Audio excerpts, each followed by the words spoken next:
नमस्कार दोस्तों, आप सभी को गणेश जी के आगमन की ढेरों शुभकामनाएं। भारतवर्ष एक बड़ा प्यारा देश है जिसमें हर मौसम में उत्सव आते रहते हैं। महाराष्ट्र में पुणे में ये जो गणेश चतुर्थी का उत्सव है बड़े प्रमुख रूप से मनाया जाता है। तो आइए जानते हैं कि भगवान गणपति को विशेष रूप से क्या प्रिय है। हर शुभ कार्य की शुरुआत भगवान गणेश की पूजा से होती है। गणेश जी को विघ्नहर्ता कहा जाता है। यूं तो अनेक स्तोत्रों के द्वारा भगवान की पूजा की जाती है, परंतु गणेश पूजा को पूर्ण और शक्तिशाली बनाने के लिए गणपति अथर्वशीर्ष का पाठ अत्यंत महत्वपूर्ण माना जाता है। क्या है गणपति अथर्वशीर्ष? आइए जानते हैं। गणपति अथर्वशीर्ष अथर्ववेद से लिया गया है। यह एक वैदिक स्तोत्र है। इसमें भगवान गणेश के संपूर्ण शक्ति और उपासना का गूढ़ ज्ञान समाहित है। यह केवल पूजा का हिस्सा नहीं है, बल्कि आध्यात्मिक उन्नति का भी ये मार्ग है। इसके कुछ प्रमुख श्लोक हम लेते हैं। श्लोक 1 लेते हैं। ओम नमस्ते गणपतये त्वमेव प्रत्यक्षम तत्त्वमसि। हे गणपति, आपको मेरा प्रणाम है। आप ही प्रत्यक्ष ब्रह्म तत्व हैं। श्लोक 2 लेते हैं। त्वमेव केवलम कर्ता असि, त्वमेव केवलम धर्ता असि, त्वमेव केवलम हर्ता असि। सृष्टि का निर्माण, पालन और संहार सब आपके ही हाथों में है गणपति। त्वमेव मूलाधारा स्थितो असि नित्यम। आप हमारे मूलाधार में यानी कि आधार शक्ति में सदा स्थित हैं। या एतर्थ अथर्वशीर्ष पठति स ब्रह्म भूयाय कल्पते। जो व्यक्ति इस अथर्वशीर्ष का पाठ करता है वह ब्रह्म ज्ञान को प्राप्त करता है।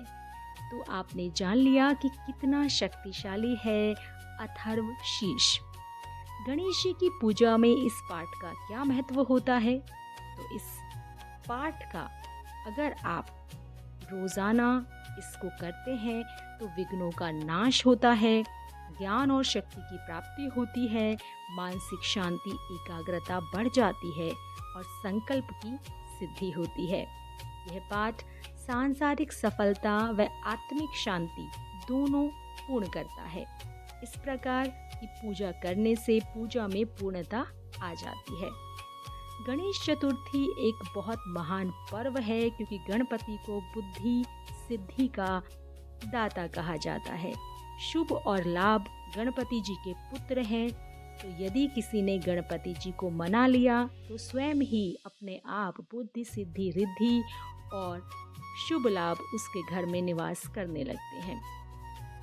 ज्ञान बुद्धि विवेक और समृद्धि प्राप्त करने का ये एक शुभ अवसर है। इस दिन नए कार्यों की शुरुआत भी की जाती है। ये एक शुभ समय बताया जाता है जिसमें कि पूरे संसार में शुभता फैल जाती है। एक संस्कार है, एकता का प्रतीक है, संस्कृति का मेल होता है, संगीत नृत्य होता है, उत्सव होता है।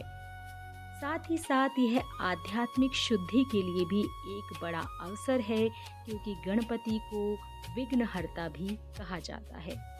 इसमें लोग उपवास, भक्ति, वाणी, कर्म शुद्धि और आस्था का बल बढ़ा सकते हैं। गणेश जी का संबंध बुध ग्रह से भी बताया जाता है। चंद्रमा से जुड़ी है ये चतुर्थी तिथि, तो मन के दोषों को भी इस दिन दूर करने का बहुत सुंदर अवसर है। ब्रह्मांड में इस दिन एक नई ऊर्जा का संचार होता है।